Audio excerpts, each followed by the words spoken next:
Et bonjour tout le monde. Je profite que le setup soit installé là pour vous faire rapidement cette vidéo de ma partie jouée là en Bundesliga. C'était la première ronde. Alors j'ai eu un voyage un peu chaotique hein, vendredi. 12 heures de voyage pour atteindre Kiel, tout au nord d'Hambourg, tout au nord de l'Allemagne. Et bon, je vous ai fait la première vidéo hier soir quand même. C'est pour ça que vous avez encore le même décor. Bon, j'ai passé une bonne nuit, le petit-déj à 10h30, et on a l'appariement à midi. Et là, je vois que je joue contre un jeune, Jacob Léon Pageken, qui a seulement 2416 Elo. Mais bon, je joue avec les pièces noires. Et un peu plus tôt dans l'année, il a eu jusqu'à 24,76, je crois. Donc il est sur une mauvaise période. Je vois qu'il joue EE4 et D4 et je me décide assez rapidement pour une petite Taimanov. Donc cette fois, donc il commence bien par E4, cette fois donc C5. Je joue pas de française. Je me suis dit qu'il avait, comme moi, à peine 1h30 pour se préparer. Donc autant lui changer un petit peu. E4, C5, cavalier F3, E6, D4, puis on prend, cavalier C6, cavalier C3, dame C7. Je joue la même que contre Vidit en Coupe du Monde. Et là, il choisit F4, un coup qu'il n'avait jamais employé, un coup assez rare. Ça va me plonger un peu en réflexion. Là, je me souviens que Carlsen a joué cette année un A6. Mais ok, F4, c'est un coup que je jouais côté blanc, que je connais un petit peu du côté blanc. Et donc, j'avais le petit cavalier prend D4, qui est assez intéressant, que j'ai décidé de jouer au bout d'une quinzaine de minutes. Fait dame prend évidemment, B6, ici fou D3. Alors ça peut paraître un petit peu bizarre, parce qu'on peut se dire que ça bloque le retour de la dame hein, vers D2. On s'attend plutôt à un fou E3 suivi de dame D2. Mais en fait, c'est le bon coup, c'est le meilleur coup de l'ordi, fou D3. Je fais fou B7, il a quand même réfléchi. Hein. Et ici, A3, un peu surprenant, c'est un peu trop passif à mon goût. Alors il est évident qu'après son fou D3, il va vers F2. Il aurait mieux fait de le jouer directement. Dame F2, ça donne un tout petit avantage blanc. Parce qu'en fait, il ne faut pas du tout qu'il ait peur des fous B4. C'est un peu trop prophylactique à 3. Il ne faut pas du tout qu'il ait peur des fous B4 parce qu'ici il peut simplement jouer fou D2 et un peu plus tard jouer A3. Donc A3, bon bien sûr c'est un coup qui consolide, mais c'est un petit peu trop prophylactique à mon goût. J'en profite, je joue cavalier F6. Donc cavalier F6, là il décide de jouer dame F2. Évidemment, s'il joue E5 lui-même, je peux notamment jouer fou C5. Je peux pas jouer fou C5 directement à cause de la prise en G5, en G7, pardon. Donc cavalier F6, il fait dame F2. Là, je joue A6. J'ai encore pas mal réfléchi parce que j'ai quelques options, mais les coups cavalier B5 sont vraiment trop embêtants. Donc, il faut que je contrôle cette case. Là, il fait E5, évidemment, le coup de normal.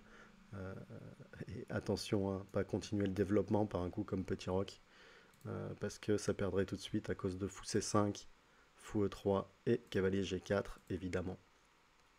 Donc ça, mais évidemment, un petit peu dommage quand même, on aurait bien pris une pièce comme ça.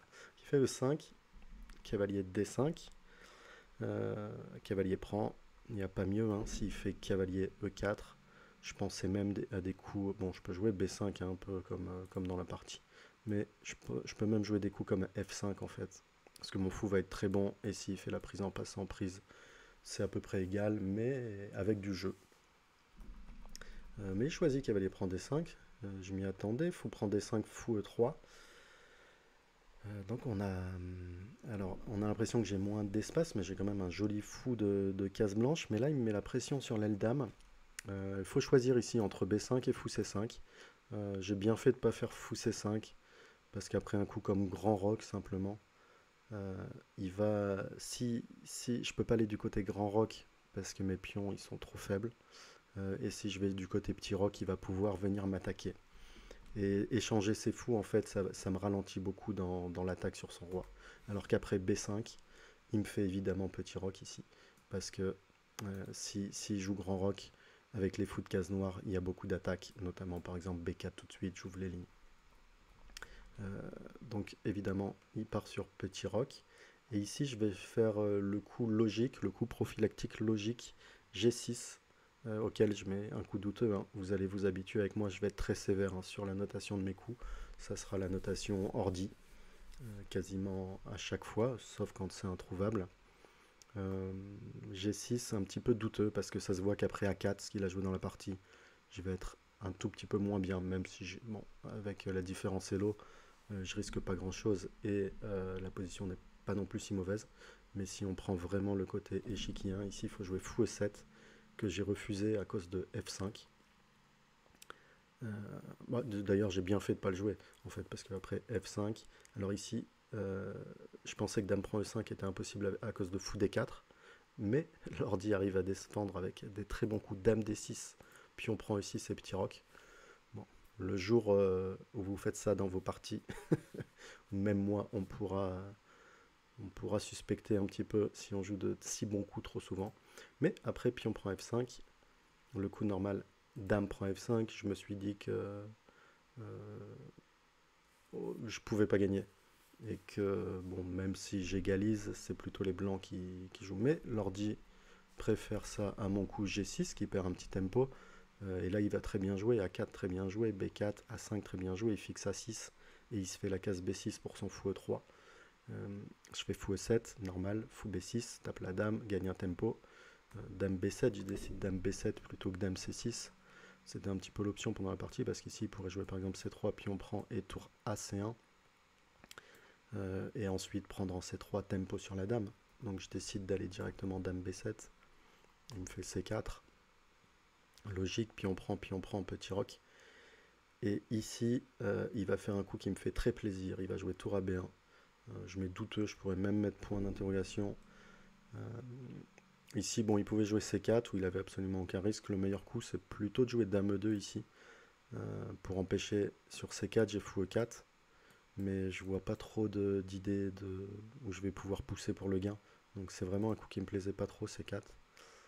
Qui me plaisait pas trop pour ma position. Mais dame E2 c'est encore plus fort parce que ça évite les fous E4. Et ici, si je fais rien, par exemple, si je fais un coup comme, on va dire F6, il va jouer. Non, F6, en fait, c'est le seul coup. C'était mon idée de jouer F6 de toute façon. Mais ouais, en fait, ouais, j'ai pas de coup. Mais disons que maintenant, il menace C4, fou C6. J'ai plus les fous E4. C'est aussi pour ça que dame E2 est pas mal. Et après F6, ok, puis on prend, fou prend, tour à C1. On peut dire qu'objectivement, c'est un petit peu mieux pour les blancs quand même ici. Même si je pense que dans cette partie, je risquais pas grand chose. Donc tour à B1 qui fait très plaisir parce qu'en fait, c'est fait sur une erreur. Je fais dame C8. Et là, il me fait C4. Ouf, merci. Bon, c'était évident qu'après tour à B1, il voulait jouer C4 pour poursuivre. Et là, vous pouvez réfléchir un petit peu si vous voulez mettre une petite pause, réfléchir à mon prochain coup, qui est un joli coup, hein. C'est là que j'envoie le petit sacrifice de dame. Ça fait toujours plaisir. Fou prend C4, tour C1, et ici je suis obligé de jouer fou prend D3. Je peux pas défendre mon fou, je suis cloué. Fou prend D3, tour prend C8 et tour prend C8. Et on voit que j'ai sacrifié la dame, mais quand même pour un tour fou et pion. Donc bon, c'est plutôt un échange matériel, même s'il est un petit peu moins bien pour moi. Mais là, on va voir que les cases blanches et mon fou est super fort. J'ai quand même pas mal réfléchi. Alors ici, après fou prend C4, si s'était pas rendu compte de ma possibilité, en fait, il pouvait largement égaliser ici par dame 2. Fou prend D3 et dame prend D3. Et il va probablement récupérer son pion, mais il a assez d'activité pour ne courir aucun risque. Mais il choisit tour B1, et ça, c'est pour ça que j'ai mis un douteux, parce qu'il avait encore l'option d'égaliser. Et cette position, j'ai pas mal réfléchi, parce que je vois tout de suite, j'ai envie de faire à tempo, tour A prend C8, tour D1, fou B5, ce que j'ai joué dans la partie. Mais j'ai pas mal réfléchi à tour F prend C8, et après tour D1 pour jouer tour A B8, et essayer de gagner un peu du tempo comme ça. En fait, là, j'ai loupé le coup dame D2 qui égalise, enfin, pas qui égalise, mais qui rend ma manœuvre sans intérêt. J'étais plutôt sur le tour prend D3. Et ici, pour jouer tour prend B6, dame prend, fou C5, je récupère la dame. Alors évidemment, ici, il ne peut pas jouer AB, tour C1, dame F1, fou C5, et je vais mater. Dame prend B6, fou C5, échec, roi F1, fou prend, pion prend, échec. Et donc j'ai pas mal analysé ça et je me suis dit qu'ici il avait de très très très bonnes chances de faire nul. La position est objectivement égale, même si c'est moi qui pousse évidemment avec le pion. Et j'ai voulu éviter ça, donc j'ai pas fait de tour prend C8, mais dame D2, enfin tour prend C8, tour D1, tour à B8, dame D2, le coup que j'ai loupé était encore rendait sans intérêt mon calcul. Je préférais vous le montrer quand même, je vous montre ce que je vois. Donc là j'ai fait tour à prend C8, et là il va très bien jouer, tour D1 normal, hein, il peut pas me laisser le tempo de tour C2, parce qu'ici, donc je vais jouer fou B5, si je fais tour C2, il peut... À tour C2, il peut même jouer tour prend D3, tour prend F2, roi prend F2 d'ailleurs, où là il risque rien, il récupère le pion D7. Donc ouais, tour C2, je peux juste pas le jouer. J'ai fait fou B5, logique. Et là, il va prendre la bonne décision d'échanger les tours, de contester cette colonne C, de pas me laisser rentrer. Hein. Il fait dame D2, bien joué. Tour C4, je mets un point d'exclamation aussi, parce que c'est là où ma tour sera le mieux placée pour contrôler les cases, contrôler B4, peut-être aller vers E4, E2. Donc tour C4, très bon coup. Là, il fait tour C1. Très important pour lui d'échanger ses tours, parce que s'il consolide avec des coups simples comme H3, je vais jouer tour C8. Et en fait, mon attaque, avec les tours en plus, elle va devenir insupportable pour lui, l'attaque sur les cases blanches. On voit que sa tour, elle va un peu nulle part, et moi, mes deux tours vont être utiles. Donc très belle manœuvre, hein, pas si facile à jouer quand même, dame D2, tour C4, tour C1. Donc ici, même je fais tour FC8. On voit que un coup intermédiaire sert à rien, il peut jouer dame E3. Et en fait, mon fou est mieux placé en E7 qu'en B4. Je fais tour C8, tour prend. H3 bien joué, il va très bien jouer là les prochains coups. À part, enfin il va jouer pas une belle séquence H3, c'est pas mal. Je fais H5, logique. Je prends un peu d'espace et on sait jamais. Hein. Vous voyez ici, il n'a pas très envie d'ouvrir avec G4 parce que je peux avoir notamment des G5 tapés latéralement. Mais ça peut des fois être une idée de jouer G4, F5 pour prendre de l'espace. En fait, son idée, ça va être d'attaquer mon roi. S'il fait rien, il va être très mal. Hein. Ma batterie fou tour, elle va taper G2. Et ça pourrait être défendu que par la dame. Et donc il est obligé de faire quelque chose, et du coup il doit choper de l'activité, et H3 ça va lui permettre un peu de cacher son roi, et un peu d'avoir du G4 parfois, sauf que là je fais H5, mais H5, ma manœuvre H5, ici je fais roi H2, alors l'ordi aime pas trop la case H2, je vais vous expliquer pourquoi un petit peu plus tard. En fait quand tu auras les tours prend G2, si le roi est en H2, il n'y aura que roi H1, et ça va se mettre dans la batterie fou C6, tour G2. Alors que si le roi reste en G1, sur les tours prend G2 échec, qui arriveront bien plus tard, le roi pourra aller en F1, éventuellement. Et en fait, on menace jamais vraiment les tours C1 échec parce que on peut rien faire sur la première rangée. Les noirs, leur idée c'est tour C2, fou C6. C'est la deuxième rangée, le pion G2. Donc le roi serait mieux placé en G1 que H2 en général. Donc il fait H4. Alors évidemment, on peut dire que c'est quand même la position est plus agréable pour moi. Il n'y a que moi qui joue le gain, de fait de mon activité. Mais par contre, il a un petit avantage matériel, donc ça compense un peu, et c'est pour ça qu'il peut espérer égaliser. Je fais H5, roi H2, tour E4. Alors j'ai vu qu'après dame C1, il fallait que je répète, mais bon, on prend les petites chances, on sait jamais, il peut faire une faute. Tour E4 va vers E2, mais dame C1, bien joué, hein, bon coup, protège F4 et va vers C8. Maintenant sur tour E2, il a du dame C8 échec contre-jeu.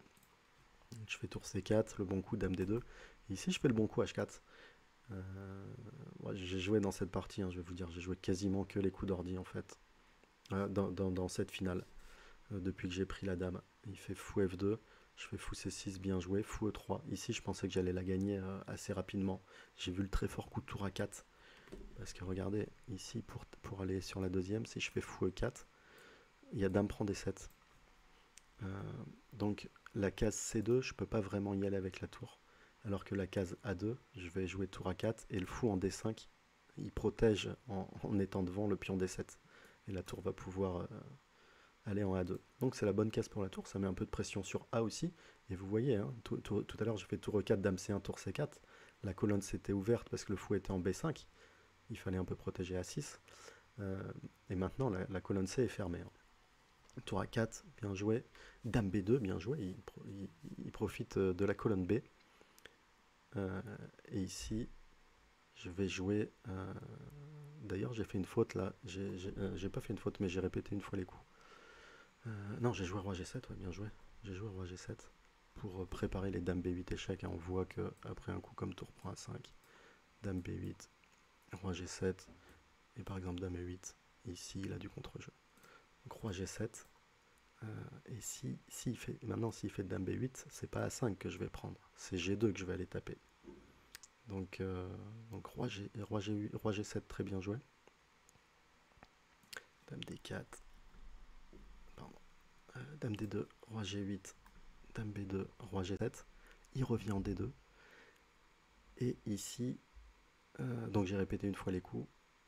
Je vous la remets, pas m'embrouiller. Il a fait dame D2. Ouais, sur roi G7, il a fait dame D2 retour.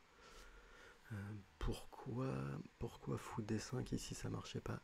Et donc j'ai répété une fois après réflexion pour lui laisser la chance de jouer un autre coup que dame B2 parce qu'en fait ici, ouais, bah, j'ai joué fou D5 évidemment ensuite dans la partie.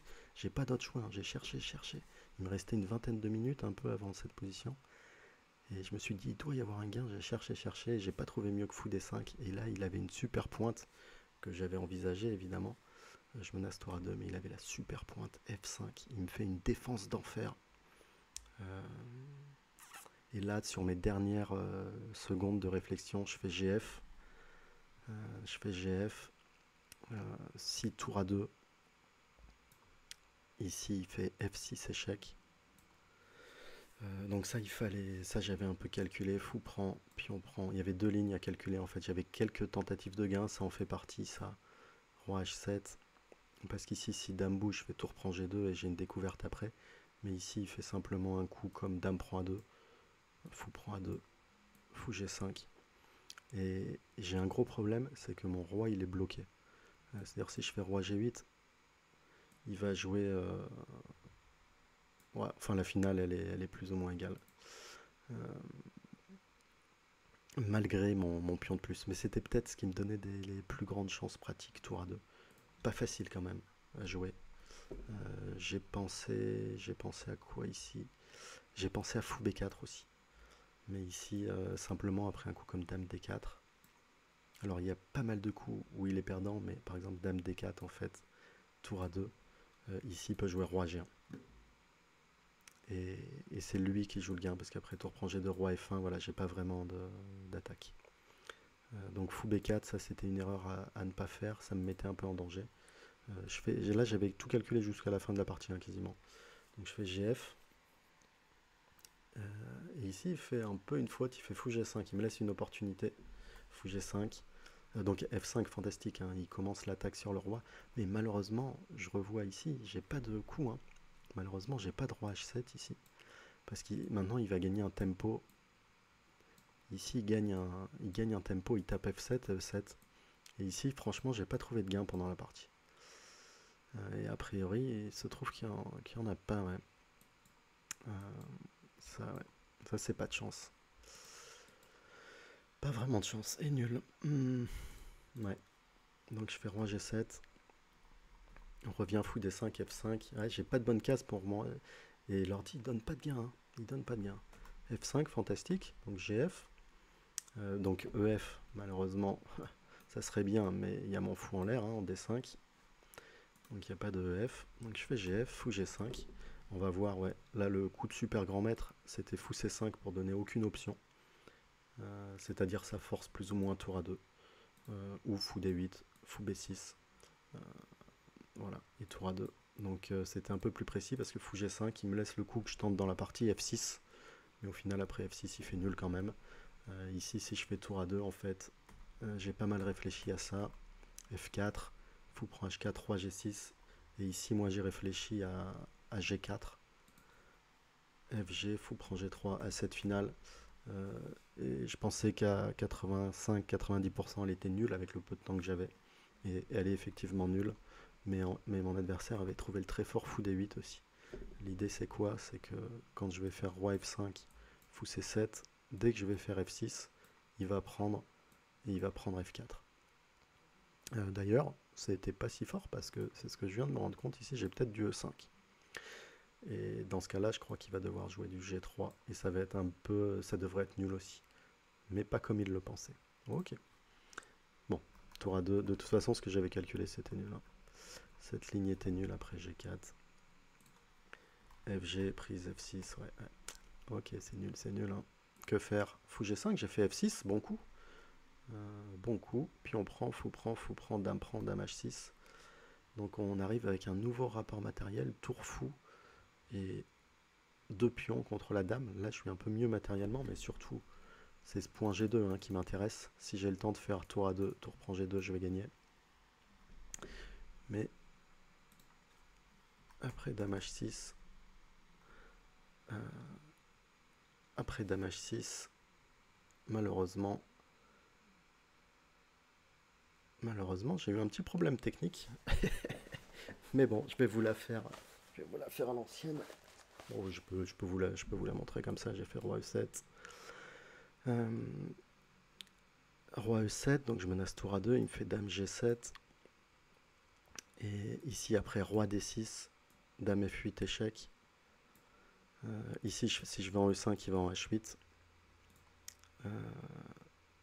Ouais, si je vais en E5, il va en H8 et je peux pas monter le roi à cause de dame prend H4. Donc j'ai joué sur dame F8, échec. Ici, j'ai encore pris un petit risque, j'ai fait roi C7.